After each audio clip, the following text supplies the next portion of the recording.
Number 10, tallest. Many believe that Foxy is actually the tallest animatronic in the game. Although it has not been officially confirmed, most people have estimated that he is at least 7 feet tall, being between 7 feet tall and 7 feet and 7 inches tall. Most have come to this conclusion based on constructing estimated heights for the animatronics in the game, using the door frame we see them pop up in, and other location furniture and visuals as height reference. Number 9, Christopher McCullough. Christopher McCullough provided the voice for Foxy the Pirate in the FNAF games, but did you know that he voiced another character in the games as well? In sister location, we get to see a little bit of a show called The Immortal and the Restless, a soap opera TV series. Many episodes play following the completion of each shift in the game. The show centers around Vlad, a vampire, and his romantic relationship with a woman named Clara. McCullough also provided the voice for Vlad's character. His credits also include voice work for another popular game, the Marvel Avengers Academy mobile game, where you can hear him lend his voice to that of Avenger Hank Pym. He does it all. He's a vampire, he's a pirate, he's an Ant-Man. Number 8, his sidekick. Some believe the Balloon Boy is actually in cahoots with Foxy, and that the two characters are partners. This is because in FNAF 2, and similarly in the VR FNAF game Help Wanted, Balloon Boy is the one who periodically messes with your lights in the game, periodically making you extremely vulnerable to Foxy's attacks, as though Balloon Boy is working with Foxy and helping him to successfully get to and kill the player. Number 7, Special Delivery. In Special Delivery, BB finally gets a proper jump scare where he can defeat you. Normally in the games, BB does not jump scare you, but more pranks the player and is just a nuisance to you. However, in the augmented reality game Special Delivery, BB is one of the animatronics that can come into your home in the game. Not like in real life he's going to come into your home. Don't worry. That would be very scary.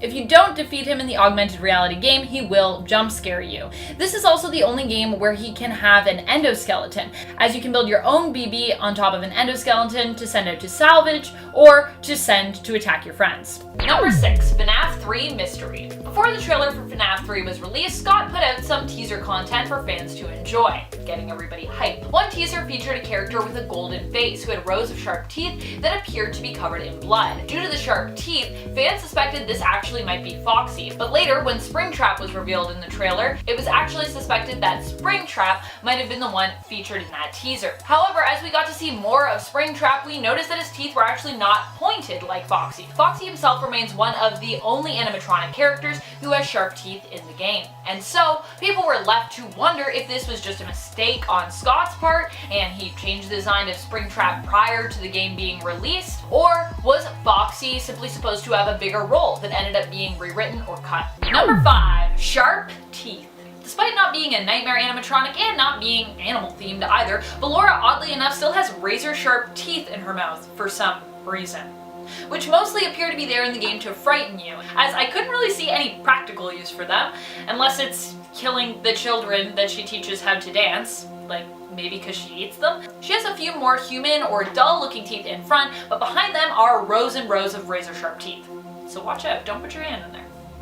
Number 4, the Bite of 87. Now, for a long time, people suspected that Foxy the Pirate was the animatronic responsible for the mysterious Bite of 87, first mentioned by Phone Guy in the first FNAF game. This came from the theory that Foxy is of course damaged in that game and is also declared out of order. Not only does he have the perfect sharp teeth to be used in a deadly bite, but his jaw also appears to be injured. He is also separated from the other animatronics and forced to stay behind the curtain at Pirate Cove, as though he were being punished. However, in FNAF 4, it was finally revealed that the animatronic involved in the Bite of 87 was Freddy, who crushed a child's skull during a prank that the young boy's older brother and his friends were playing on the smaller child at his birthday. And that small child is actually believed to be Michael Afton's brother. Number 3, Team Up. And of course, what makes Balloon Boy even more scary than most animatronics?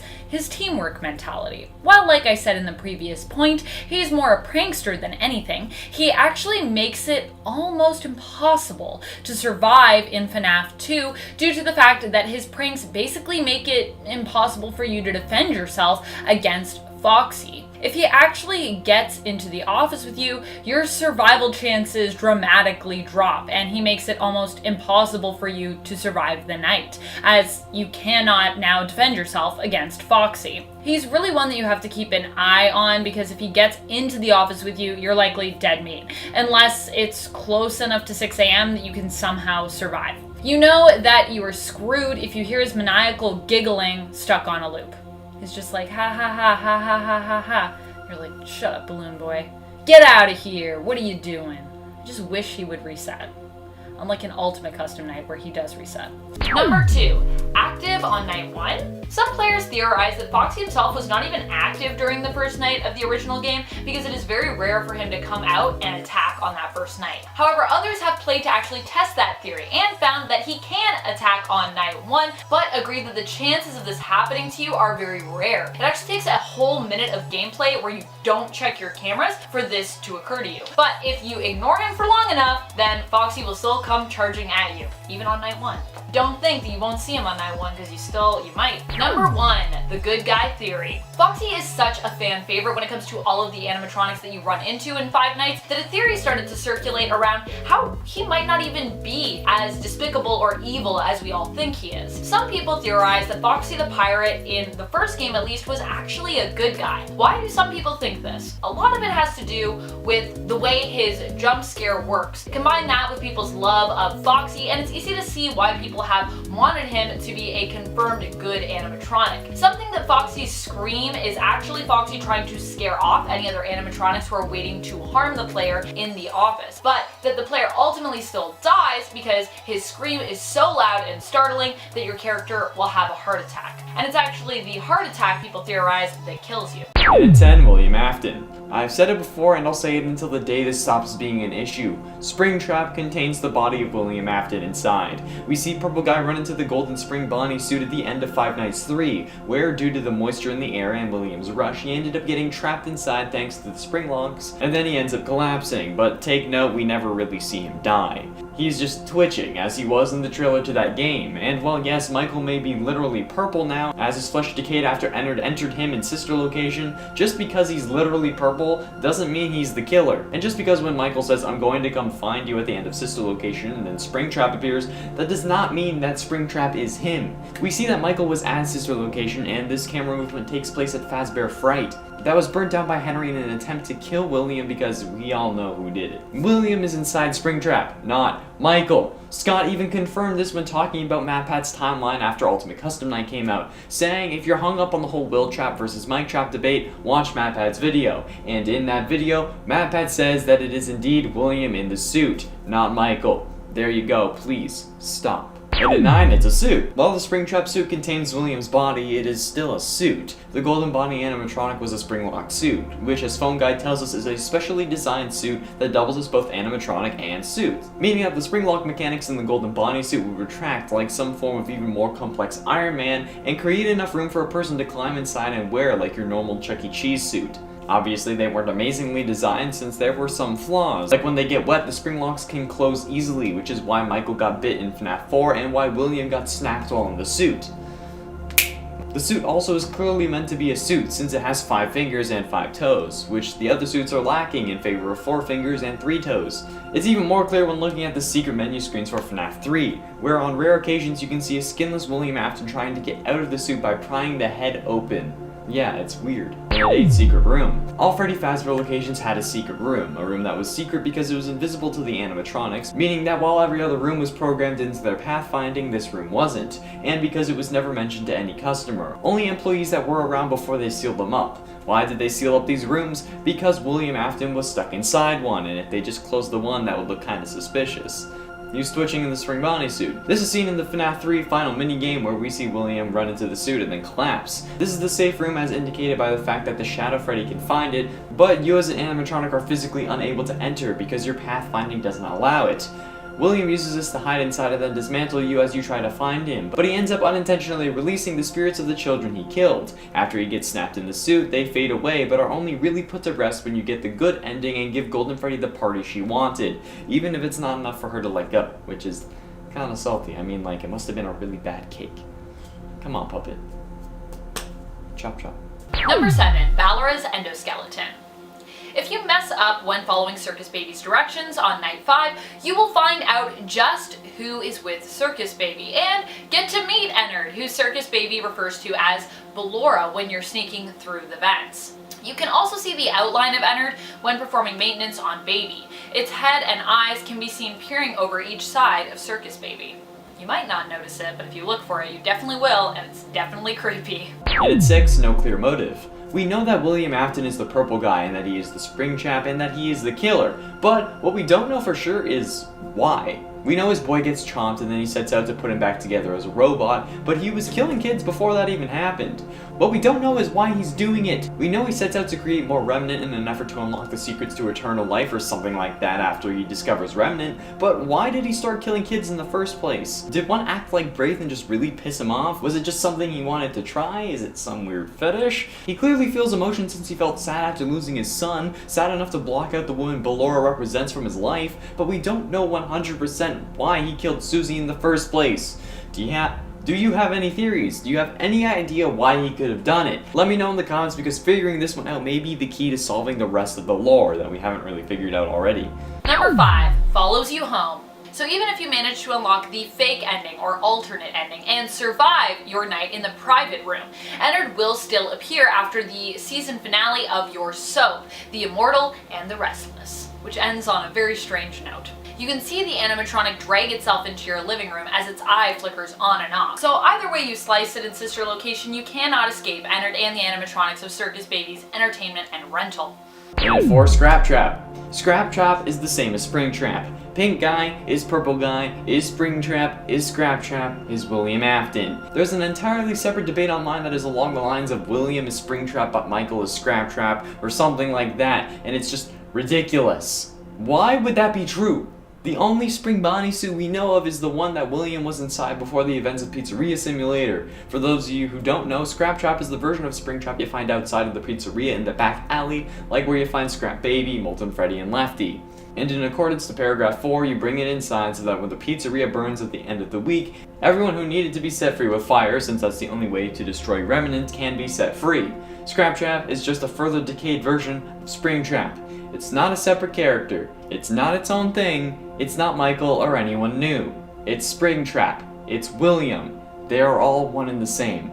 Number 3, impervious to fire. Once again returning to prove just how immortal it is, Ennard also appears in the FNAF VR game Help Wanted. In Help Wanted, you face off with Ennard during the level where you also must work to repair the vents at the same time.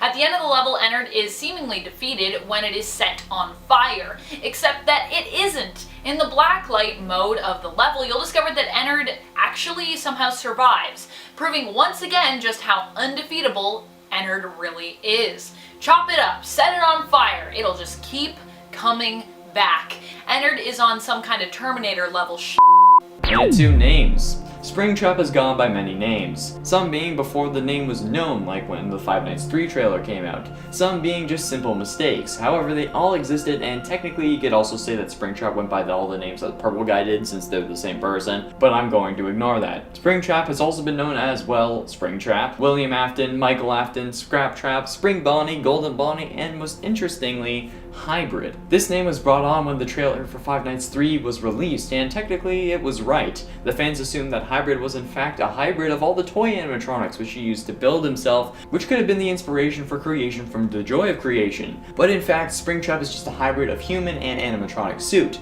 not being entirely one or the other, hence why I refused to put him in the scariest animatronics list, especially since I don't really find him that scary. But Amanda put him on when she took apart, but despite that, I still stand by my viewing. I stand by my reasoning, okay? He's not entirely an animatronic. He's still in the suit. We never see him die. Finally, in at number 1, oldie but a goodie. This suit is one hell of an old suit, not to mention how long William was stuck inside it, but this suit dates back all the way to Fredbear's family diner, which is crazy, and even if they had this technology when that diner was prominent, that makes me even more concerned about how this thing was Iron Man levels of advanced. And while the decay on Springtrap makes that evident, it confuses me as to how it started to break down when Golden Freddy, a spring lock that is as old if not older than Spring Bonnie, seems fine in the first game. I think it's because those holes and rips were in fact made by William when he was trying to escape the suit.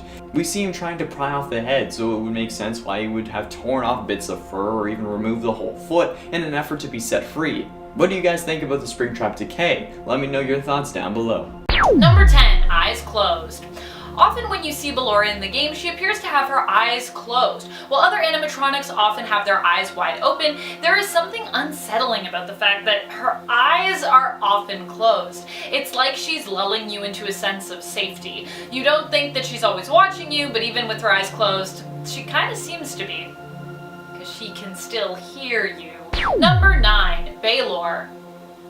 Due to her eyes being closed, some have actually theorized there is a connection between her and the mythological demon or creature known as Baylor. The fact that her eyes seem to be permanently shut and even unable to open at times is a fact that people focus on, and this, as well as the similarity to her name, Ballora, is where the theory comes from.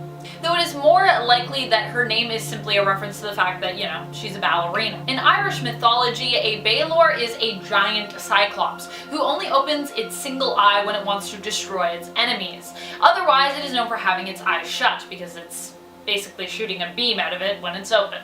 In Dungeons & Dragons, a Baylor is a demonic creature, often pictured with horns and wings. People also might be pulling the name Baylor from Finn Balor's demon persona in WWE. Does Scott like WWE? Could there be a connection there? I don't know, but when I read this theory, I definitely was like, wait, like demon like Finn Balor demon? Also, is it weird that I know that? Number 8, motivation. In the sister location game, you are forced to shock Ballora into dancing at the beginning of the game, forcing her to perform. The frightening thing about this is the fact that you already know from the previous games that the animatronics are often out to kill you. So being forced to shock Ballora into performing seems like a bad idea, and makes you feel like you are definitely going to end up dying on this job. Which you probably will, at least a few times. Or you'll probably come close.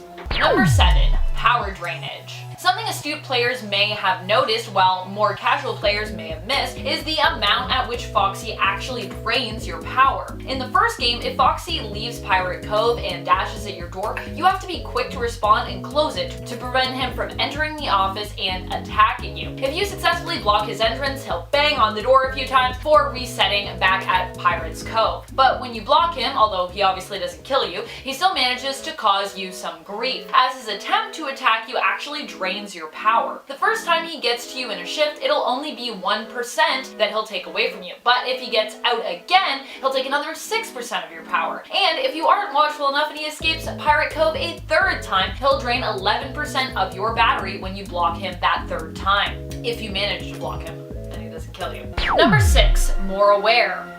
Some animatronics in the game seem to speak to you through pre-recorded lines. In fact, a good number of them do that. Circus Baby, however, is not one of them, as she is possessed by William Afton's daughter, Elizabeth, and seems to be more in control of her thoughts, her words, her actions. However, Ballora also displays sort of this level of awareness when compared to the other animatronics. She talks to you when you are in the vents underneath her gallery, and her words and phrases seem to be outside of any pre-recorded voice recordings that she might be programmed with. This either means that Ballora could also be possessed, or that she simply has more advanced programming than some of the other animatronics. Number 5, Phantom BB Jump Scare. Rah! In FNAF 3, Balloon Boy can also now jump scare you as a phantom. His jump scare is also terrifying. One of the worst things about it is that it appears that Balloon Boy's lower jaw extends far beyond what appears to be normal for him, as his mouth grows abnormally long and wide. It's kind of some Grudge level stuff. He also screams while he jumps towards you. This will happen when he appears to be blocking your view on a camera, if you don't switch to a different cam fast enough or you don't lower your monitor fast enough when you see him. So watch out for that if you are playing FNAF 3. Number 4, her different jump scares. All of her jump scares are different, but equally terrifying. Some are jump scares where her face and eyes remain closed, while in others her face actually simply opens up but her eyes still remain closed. But she also has jump scares where both the inside of her face and her eyes are also revealed. The only thing that isn't scary about this fact, she actually has really pretty like purple eyes. Is it just me? I always wanted to have purple eyes when I was younger. I was like, man, I wish I was born with purple eyes. Then I realized that's not really a thing. There aren't really people that are born with purple eyes. Number 3, not featured. In the trailer for the first 5 Nights at Freddy's, Foxy is actually one of the only original animatronics who does not appear. In fact, it is Bonnie instead that you see running down the hallway in the place of Foxy, who is the one. Some think this is because Scott Cawthon either hadn't designed Foxy yet and would later change the mechanics for Bonnie, having Foxy actually take over the animatronic that sprints, or instead that Scott simply wanted Foxy to be a surprise for us all. What do you think? Do you think he changed his mind, or do you think he just wanted it to be a surprise? Number 2, crawling. Scott actually has confirmed that Ballora actually only has 2 ways to move. She's either gliding around on the tracks, dancing gracefully, or when not on the tracks is forced to crawl around on all 4s, like some kind of creepy spider. He also confirmed that she can climb up walls like Mangle. Talk about facts to keep you up at night. Now I'm just gonna be laying in bed at night thinking that when I wake up I might just see Ballora crawl onto my ceiling, have her face open up at me. Ugh. Number 1, mini arenas. During the game's sister location on night 3, you also get introduced to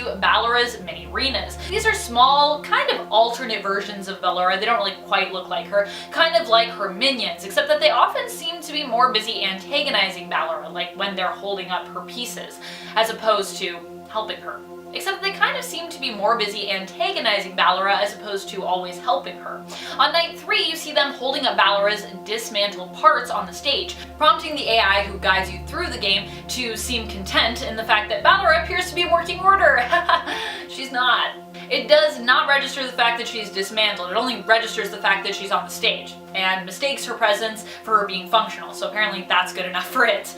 Later on, the mini arenas will become freed from Ballora and proceed to come after you. Number 10, Hollow. It has been confirmed that BB is actually one of the few animatronics to be created as hollow, making him more of a statue really than anything, which wouldn't be scary until you consider that he's kind of like a statue that is alive and still comes alive at night, potentially also during the day. And I feel like an inanimate object like a statue coming to life and moving around at night is in fact more scary than an object that is already programmed to move moving, even if they are both kind of intent on killing you. The idea of something moving that you don't even expect to move is definitely more frightening, especially when you go from night 1 of FNAF 2 where he's not even active to night 2 in that game where he becomes super active and really annoying. Well, he is annoying. It's frustratingly frightening how annoying he is. Number 9, the 8th balloon. This one is kind of combo scary and cool. In FNAF 3, there is a minigame called BB's Air Adventure. In the minigame, you play as Balloon Boy and are tasked with collecting balloons. You have 8 balloons to collect, but on the screen you will likely notice that there only appear to be 7 of them, unless you count, of course, the one in your own hand. After you collect all 7 balloons available, the exit will appear. To get to the 8th balloon, you must jump down from the platform above the door, which will actually allow you to exit the entire window the balloons were contained in and fall down onto another screen where you will land in a dark place. As you walk, you'll notice crying balloon boys surrounding what looks to me like kind of a weird, creepy tree. If you walk past this frightening area, you will be rewarded with the 8th balloon and will have successfully completed the task set to you in the minigame. You can also come back to this. There's also a whole other thing in these minigames in FNAF 3 where you can find cake, come back. It's crazy. Number 8, Unknown. The crazy thing with Balloon Boy in FNAF 2 is he is the only one you can't really fully track. His path is short and direct when it comes to what you see on your cameras. All you will see is him at his post in the game area before he moves to the left air vent. His path between those 2 places, however, is unknown, meaning that there is an amount of time where you can't even really track him on the cameras. This is also frightening because it gives you less time to react and deal with BB's approach. The next destination after the left air vent, of course, is the office, where you are. And you'll see him there in the vent, staring at you. Number 7, Singing. Ballora Ballora is said to be a talented dancing and singing animatronic. Her goal is to get children active and dancing to balance out all that pizza that they enjoy. You get to experience her singing firsthand in Sister Location, where you will hear her sing out in a very creepy voice. She appears to mainly focus on one melody, and one of the lines that you can hear her sing in the game is as follows: "I roam these halls alone all day, but now you're here, friend, and pray." Ugh. Pray, I don't like that. She also sings about hearing your flesh and bones. Yikes. Number 6, Phantom BB. In Five Nights at Freddy's 3, Balloon Boy appears to be one of the other Phantom animatronics in the game. Why is this scary? Have you ever seen Phantom BB? Oh my gosh, he is a little creep. His eyes glow creepily and he is covered in soot, all charred just like the other Phantom animatronics. You can also just make out his teeth and his buttons. It's just all the shadows always make me wonder. When I can't see things fully, it's more scary than when I can see things fully. You know what I mean? Horror movies, what's scarier? What you can see or what you can't see?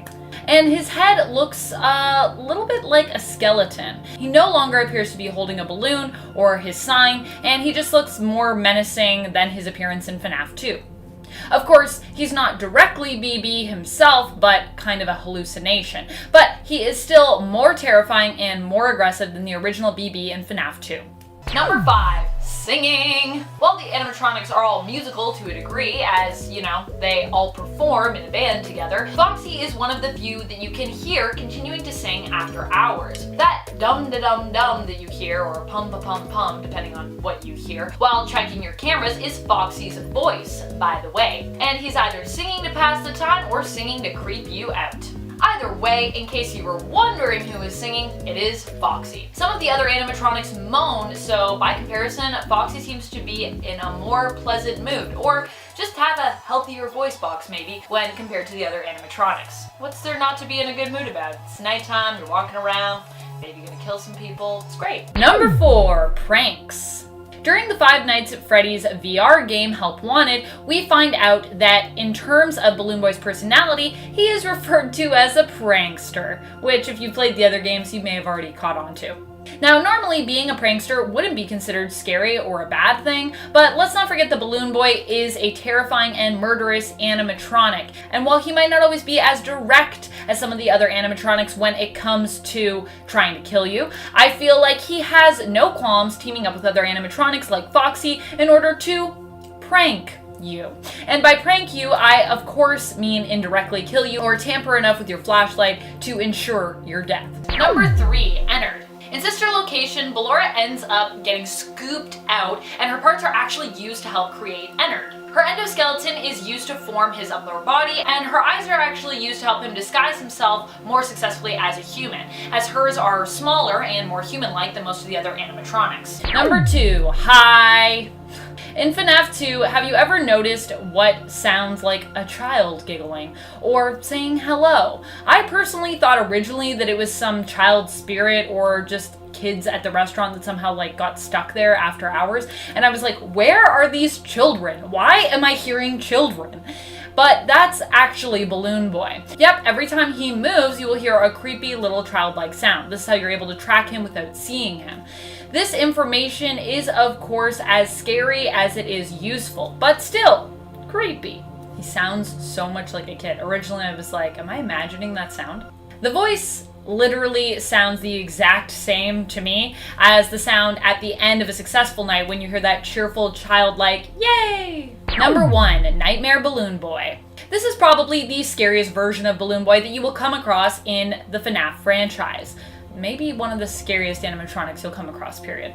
Nightmare BB first appeared in FNAF 4 in the Halloween Update expansion. His appearance is truly the stuff of nightmares, hence his name. His color scheme is similar, but almost too bright when compared to the original Balloon Boy, whose colors feel a little muted, a little more well-rounded, I guess. He also has rows of sharp teeth, and his mouth is actually so wide, it seems to actually separate the top half of his head from the bottom, which is scary. More room to eat your entire body with.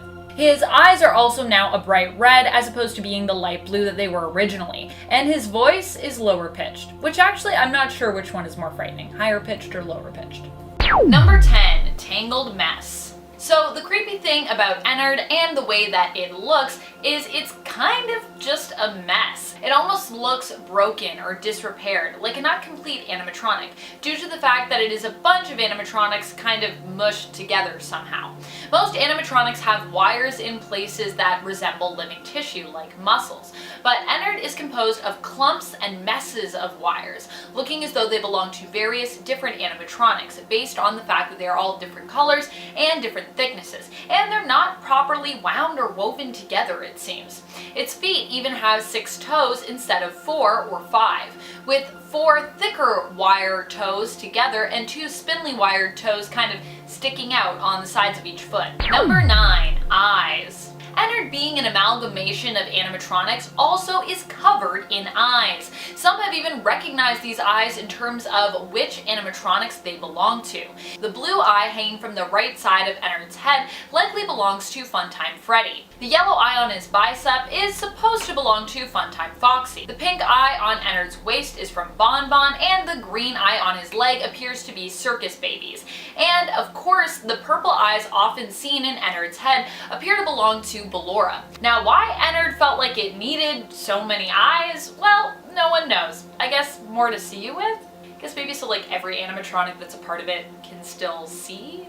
Do they see out of different eyes? Number 8, mask. Ennard can be seen in the games both with a mask and without one, depending on which game and which scenario we're talking about. However, the frightening white mask you are likely familiar with when it does have a face, the primary control area is one of the locations in FNAF's sister location, which is of course where we first see Ennard. This mask is one of the ones that you see in the bottom left corner, which seems to blink throughout the time that you're in the control area. Ugh, it's creepy. The mask consists of 4 faceplates and has a bright red clown nose, as well as a couple of rounded ears. And it's 7, no head. So no head? The suit doesn't have an endoskeleton head, get your mind out of the gutter. It's actually impossible for it too, since even with the crazy advanced tech that these places have, you cannot move an endoskeleton head as they are presented in the games away enough for a normal head that just barely fits inside to fit inside. This is also shown in the menu screens when William is trying to remove the Springtrap head. There is no form of robotic head present. It's his eyes and his meat. How on earth would the face operate in the Springlock suit if there was no proper head? Is it just a different form of robot or like a different arrangement of parts to get everything working more efficiently? Because if that's the case, why isn't that the case with every animatronic? If it costs the company less to manufacture, I'm sure William would be fine with it if not encourage it, since he gets his daily fill of child murder and he saves a little bit of money on the side, so might as well. Well, maybe it's more expensive, but if that's the case, I'm sure it's easier to just make a separate suit than paying extra for a specially designed suit that doubles as both animatronic and suits. Like, just make a separate one. You can still kill kids in it. Number 6, the real ending.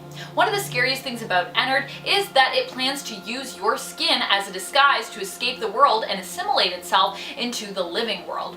In the real ending of the game, if you follow Circus Baby's directions exactly, you will end up in the scooping room, where you will be scooped, which, as horrifying as it is, Circus Baby's voice attempts to reassure you, it only hurts for a second. It only hurts for a second having your guts pulled out of you.